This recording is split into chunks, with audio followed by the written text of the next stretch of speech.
Hello friends, welcome to शिक्षक prep. तो friends, आज 17 नवंबर है और एमपी टेट वर्ग 3 का सेकंड शिफ्ट का आपका एग्जामिनेशन कंप्लीट हो चुका है। तो आज सेकंड शिफ्ट में आपसे कैसे क्वेश्चन पूछे थे, चलिए इस वीडियो में हम उनको डिस्कस करेंगे। तो सबसे पहला क्वेश्चन आपके सामने है, कुपोषण के प्रभाव के बारे में निम्न में से कौन सा कथन सत्य नहीं है, कौन सा सही नहीं है पूछा है। तो इसका राइट आंसर ऑप्शन ए हो जाएगा फ्रेंड्स। जीवन के बाद के वर्षों में यह मस्तिष्क की कोशिकाओं को प्रभावित करता है, ये इसका राइट आंसर हो जाएगा। नेक्स्ट क्वेश्चन देखिए, वय संधि काल में निम्न में से कौन बाह्य अभिव्यक्ति नहीं है, कौन सी बाह्य अभिव्यक्ति नहीं है। तो इसका राइट आंसर होगा ऑप्शन डी, सक्रिय खेलों के स्थान बैठे रहकर खेलना अधिक पसंद। नेक्स्ट क्वेश्चन, निम्न में से कौन सा कथन मिडिल स्कूल स्तर के विद्यार्थियों के विकास से सहमति नहीं रखता है, कौन सा सहमति नहीं रखता है पूछा है। तो इसका राइट आंसर ऑप्शन बी हो जाएगा। इस अवस्था में अधिकांश बालक तीव्र गति से वृद्धि प्राप्त नहीं करते हैं, ये यहाँ पर क्या होगा, राइट नहीं होगा। तो इसीलिए B option will be the right answer. Next question, अधिगम एवं परिपक्वता के संबंध में निम्न में से कौन सा कथन सही है। अधिगम और परिपक्वता की बात हो रही है, तो सही कथन है ऑप्शन ए, यदि मानव विकास केवल परिपक्वता से होता तो मनुष्य केवल निम्नतम तक ही सीमित रह जाते, ये इसका यहाँ पर राइट आंसर है। नेक्स्ट क्वेश्चन देखते हैं, विकास का एक अधिनियम है कि विकास प्रतिमान के विभिन्न काल में खुशी भिन्न भिन्न होती है। इस अधिनियम के अनुसार आपको राइट आंसर चूज करना है, जो कि होगा हमारा ऑप्शन डी, जीवन का प्रथम वर्ष सबसे अधिक खुशी का एवं वय संधि काल सबसे अधिक दुखी काल होता है। तो डी ऑप्शन इसका राइट आंसर हो जाएगा।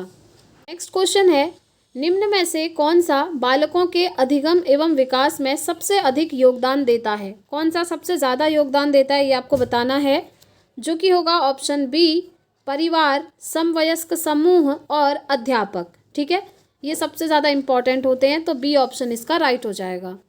नेक्स्ट क्वेश्चन देखिए, एक अध्यापक को निम्न में से किस कथन से सहमत होना चाहिए, किस कथन से सहमत होना चाहिए पूछा है। ठीक है, पॉजिटिव क्वेश्चन है, तो राइट आंसर होगा ऑप्शन बी, बाह्य अभिप्रेरणा तब होती है जब अधिगमकर्ता बाह्य पुरस्कार प्राप्त करने के लिए कार्य करते हैं। मैंने आपको दोनों में डिफरेंस बताया हुआ है। बाह्य अभिप्रेरणा मतलब होता है जब हम किसी काम को लालच के लिए करते हैं, यहाँ पर देखिए पुरस्कार प्राप्त करने के लिए काम किया जा रहा है, तो ये क्या है, बाह्य अभिप्रेरणा है। वहीं आंतरिक अभिप्रेरणा क्या होती है, जब व्यक्ति किसी काम को इसलिए करता है क्योंकि उसको खुशी मिलती है वो करके, आत्मसंतुष्टि आप कह सकते हैं, उसको सेटिस्फैक्शन मिलता है, तो इसको हम कहते हैं आंतरिक रूप से अभिप्रेरित होना, इंटरनल मोटिवेशन। ठीक है, तो इसका राइट आंसर ऑप्शन बी हो जाएगा। नेक्स्ट क्वेश्चन इज, एक अध्यापक मानचित्र की खाली रूपरेखा में केवल नदियों, पहाड़ों, मैदानों और घाटियों को प्रदर्शित करता है। वह विद्यार्थियों को मुख्य नगर, रेलवे, मुख्य नगरों को जोड़ने वाले राजमार्गों को चिन्हित करने को कहता है। विद्यार्थियों को अन्य पुस्तकों और मानचित्रों को अध्ययन करने की इस दौरान मनाही होती है।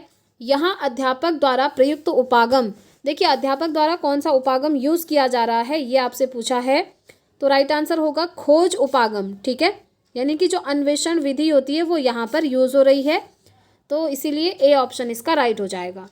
नेक्स्ट क्वेश्चन देखिए, निम्न में से कौन सा उदाहरण बेंड्यूरा के अवलोकन पर आधारित अधिगम का नहीं है। बेंड्यूरा का सिद्धांत आपने पढ़ा है, SLT जिसको हम कहते हैं, सॉरी SCL कहते हैं, ठीक है, वही है। तो इसका राइट आंसर क्या होगा, बेंड्यूरा के अवलोकन पर आधारित अधिगम का उदाहरण कौन सा नहीं है पूछा है, तो ये वाला नहीं है, ऑप्शन डी, स्कूल की घंटी बजने पर अपने बस्ते बंद कर लेना, ये इसका राइट आंसर नहीं होगा। ये अधिगम का हिस्सा नहीं है, इसलिए ये इसका राइट आंसर हो जाएगा। नेक्स्ट क्वेश्चन, राजेश बीमारी के कारण 1 महीने तक विद्यालय नहीं गया। जब विद्यालय गया तो उसे भाग के लंबे सवालों को करना नहीं आया। जो डिवीज़न का कॉन्सेप्ट है उसके लंबे जो सवाल हैं उनको वो सॉल्व नहीं कर पा रहा है। कई बार के निराशाजनक अनुभवों में असफलता हाथ लगी। लंबे भाग के सवालों के देखते ही वह चिंतित हो जाता है। तो शास्त्रीय अनुबंधन सिद्धांत के मुताबिक संवेगात्मक स्वाभाविक उत्तेजक क्या है। शास्त्रीय अनुबंधन सिद्धांत, क्लासिकल कंडीशनिंग थियोरी आपको याद होगी, जो कि इवान पावलोव ने दी थी, जिसमें उसने डॉगी के ऊपर एक एक्सपेरिमेंट किया था। ठीक है, तो इसके अकॉर्डिंग कह रहा है कि संवेगात्मक स्वाभाविक उत्तेजक कौन सा है। तो इसका राइट आंसर क्या हो जाएगा? बहुत अच्छा और इजी क्वेश्चन है फ्रेंड्स, असफलता। ठीक है, B option will be the right answer. चलिए नेक्स्ट क्वेश्चन है, बालक के व्यक्तित्व को किस प्रकार का अधिगम अधिक प्रभावित करता है? बताइए, राइट आंसर क्या होगा? अनुकरण अधिगम। अनुकरण अधिगम मतलब होता है फ्रेंड्स, जब हम किसी काम को, जैसे टीचर हमें कुछ बता रहे हैं, हम सेम वही नकल कर रहे हैं, उसी को इमिटेट कर रहे हैं, अनुकरण कर रहे हैं, उसी को हम कहते हैं अनुकरण अधिगम। ठीक है, तो सबसे ज़्यादा जो प्रभावित करता है वो यही करता है, अनुकरण अधिगम। आपने देखा होगा छोटे बच्चे जब स्कूल जाते हैं ना, घर आकर अगर उनके पेरेंट्स कुछ कहते हैं कि बेटा इसका आंसर ये नहीं ये होगा, इसको इस तरीके से सॉल्व करेंगे, तो बच्चा बोलता है नहीं मेरे टीचर ने तो ये बताया था, आपको नहीं आता है, मेरे टीचर ने ये बताया था। तो वो टीचर को आइडियल मानने लगता है बचपन से ही। तो इसीलिए बालक के व्यक्तित्व पर सबसे अधिक जो प्रभाव पड़ता है टीचर का पड़ता है, और टीचर का जो अनुकरण मेथड है वो सबसे इंपॉर्टेंट मानी जाती है, ये आपको ध्यान रखना है। तो बी ऑप्शन इसका राइट हो जाएगा। नेक्स्ट क्वेश्चन, व्यक्तिगत विभिन्नताओं से संबंधित निम्न में से कौन सा कथन सही है? व्यक्तिगत विभिन्नता, इंडिविजुअल डिफरेंसेस, इससे रिलेटेड कौन सा सही है? तो ऑप्शन ए इसमें सही है। यदि विद्यार्थियों का बुद्धि स्तर समान है तब भी उपलब्धि में विभिन्नता हो सकती है। जी हाँ, अचीवमेंट अलग अलग तरीके से हो सकती है। जैसे कोई बच्चा अगर किसी कॉन्सेप्ट को एक बार पढ़ता है उसको याद हो जाता है, कोई बच्चा ऐसा होता है जिसको 2-3 बार कॉन्सेप्ट को पढ़ने की ज़रूरत होती है तब वो उसको समझता है।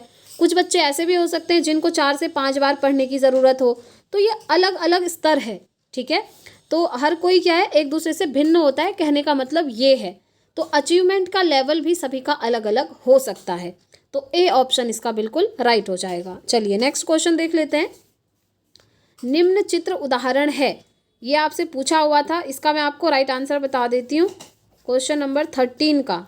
ठीक है, इसका राइट आंसर था फ्रेंड्स प्रत्यय मानचित्र का। ये क्या है? प्रत्यय मानचित्र का एक उदाहरण है। ठीक है, ये जो पूरा आपका स्ट्रक्चर बना हुआ है, फ्लो चार्ट बना हुआ है। नेक्स्ट क्वेश्चन, निम्न में से कौन सी तकनीक प्रक्षेपण तकनीक नहीं है? प्रक्षेपण नहीं है पूछा है, तो जो व्यक्तिगत अध्ययन है फ्रेंड्स वो प्रक्षेपण तकनीक नहीं है। बाकी ये खेल तकनीक है, साहचर्य परीक्षण, शब्द साहचर्य, ये सभी क्या है आपकी प्रक्षेपण तकनीक है। ठीक है, नेक्स्ट क्वेश्चन है, प्रजातिगत व्यक्तिगत विभिन्नताओं को समझने में निम्न में से क्या मददगार साबित नहीं होता है?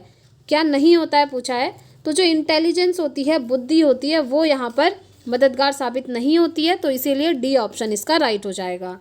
नेक्स्ट क्वेश्चन, व्यक्तित्व व्यक्ति में उन मनोदैहिक व्यवस्थाओं का गत्यात्मक संगठन है जो वातावरण के साथ उसके अपूर्व समायोजन को निर्धारित करता है। ये परिभाषा किसने दी? ये आपने बीएड के दौरान भी पढ़ा होगा फ्रेंड्स। ये परिभाषा दी थी ऑलपोर्ट ने। ठीक है, आपको मैं एक ट्रिक बताऊं तो व्यक्तित्व की जो सबसे लंबी डेफिनेशन है ना, 3 से 4 लाइन की, वो ऑलपोर्ट ने दी है। बस आपको ये ध्यान रखना है। बाकी व्यक्तित्व की छोटी छोटी सी डेफिनेशंस हैं जो कि अदर साइकोलॉजिस्ट ने दी हुई हैं। ठीक है, तो इसका राइट आंसर क्या हो जाएगा? ऑलपोर्ट। प्रायः बालकों की बुद्धि का मापन किया जाता है। नेक्स्ट क्वेश्चन है, प्रायः बालकों की बुद्धि का मापन किया जाता है किस परीक्षण के द्वारा? ये पूछा है, तो अवाचिक समूह बुद्धि परीक्षणों के द्वारा। ए ऑप्शन इसका राइट होगा। नेक्स्ट क्वेश्चन देखिए, निम्न में से कौन बुद्धि परीक्षणों के दुरुपयोग का संकेत देता है? दुरुपयोग की बात हो रही है, तो वो संकेत दे रहा है ऑप्शन बी, बुद्धि लब्धि का लेबल बालकों पर लगाकर अध्यापक अपनी अकुशलता को छिपा देते हैं। जैसे आईक्यू का लेबल लगा देते हैं कि इस बच्चे का आईक्यू इतना है, ये मूर्ख है, ये इंटेलिजेंस है, इस तरीके से। तो बी ऑप्शन इसका राइट हो जाएगा। नेक्स्ट क्वेश्चन इज, निम्न में से कौन सी पिछड़े हुए बालकों की विशेषता नहीं है? नोट पूछा है। ठीक है, तो पिछड़े बालकों की विशेषता आपकी ऑप्शन ए नहीं है, जिसमें लिखा है कि अपनी प्रकृति प्रदत्त योग्यताओं से कम स्तर की शैक्षिक उपलब्धि का प्रदर्शन करते हैं। ऐसा नहीं होता है। पिछड़े बालक जो होते हैं अपने लेवल की चीज़ें सीखते हैं। ठीक है, तो ए ऑप्शन राइट हो जाएगा। नेक्स्ट क्वेश्चन है आपके सामने, निम्न में से कौन सा तरीका प्रत्यक्ष समायोजन का है? प्रत्यक्ष समायोजन वो है फ्रेंड्स आपका लक्ष्यों का प्रतिस्थापन। ठीक है, डी ऑप्शन आपका राइट हो जाएगा। नेक्स्ट क्वेश्चन देखिए, पृथक कक्षाओं एवं संवर्धन कार्यक्रमों का प्रयोग शिक्षा के लिए किया जाता है। किस प्रकार के बालकों के लिए किया जाता है? तो वो होगा प्रतिभाशाली बालकों के लिए। ठीक है, जो आप कह सकते हैं जीनियस होते हैं, जिनका आईक्यू लेवल 120 प्लस या फिर 140 प्लस भी आप मान सकते हैं। नेक्स्ट आपका ये मैच करने के लिए क्वेश्चन पूछा हुआ है, इसका राइट आंसर मैं आपको बताना चाहूँगी, जो कि ऑप्शन सी हो जाएगा। ठीक है, इसे आप मैच कर सकते हैं। यहाँ पर आप देखिए पहले का यहाँ पर हो जाएगा आपका सेकंड वाला, मन तरंग को एक रक्षा तंत्र के रूप में वर्गीकृत कर सकते हैं, ये हो जाएगा आपका क्या, पलायन। ठीक है, दूसरा बी वाले में क्या है आपका, रक्षात्मक तंत्र व्यक्ति का बचाव करती है, ये हो जाएगा आपका चिंता। उसके बाद हम देखेंगे थर्ड वाला, तो इसका तो यही सही है, उदात्तीकरण को रक्षात्मक तंत्र के रूप में वर्गीकृत किया जा सकता है, प्रतिस्थापन। एंड लास्ट आपका आता है ठीक है, इसका क्या हो जाएगा, नकारना, क्षतिपूर्ति को रक्षा तंत्र के रूप में वर्गीकृत किया जा सकता है, ये हो जाएगा आपका नकारना। ठीक है, तो ये हमने कर लिए। आगे बढ़ते हैं, नेक्स्ट क्वेश्चन देखिए, शैक्षिक समस्याओं से ग्रस्त बालकों को किस समस्या का सामना करना पड़ता है। शैक्षिक समस्याओं से ग्रस्त बालकों की बात हो रही है, तो इसका राइट आंसर हो जाएगा फ्रेंड्स, भाषा के बोलने में असामान्यता का होना। ठीक है, बी ऑप्शन राइट हो जाएगा। नेक्स्ट क्वेश्चन है, अधिगम निर्योग्यताओं वाले बालकों में प्रक्रमण संबंधी निम्न में से किस प्रकार की कमी पाई जाती है। तो इसमें पाई जाती है फ्रेंड्स, संख्याओं संबंधी सूचनाओं को याद करने में समय एवं दिशा की कम समझ, ए ऑप्शन राइट होगा। नेक्स्ट क्वेश्चन है, निर्माणात्मक मूल्यांकन का उद्देश्य है। निर्माणात्मक मूल्यांकन का उद्देश्य क्या है, ये पूछा है। तो वो उद्देश्य है फ्रेंड्स, प्रगति पर गौर करना एवं उपचारात्मक अनुदेशन की योजना बनाना। नेक्स्ट क्वेश्चन देखते हैं, निम्न में से कौन सा शोध का चरण शोध को क्रियात्मक अनुसंधान बनाता है। तो वो बनाता है फ्रेंड्स, प्रोग्राम का क्रियान्वयन एवं अंतिम मूल्यांकन। तो बी ऑप्शन इस क्वेश्चन का राइट आंसर हो जाएगा।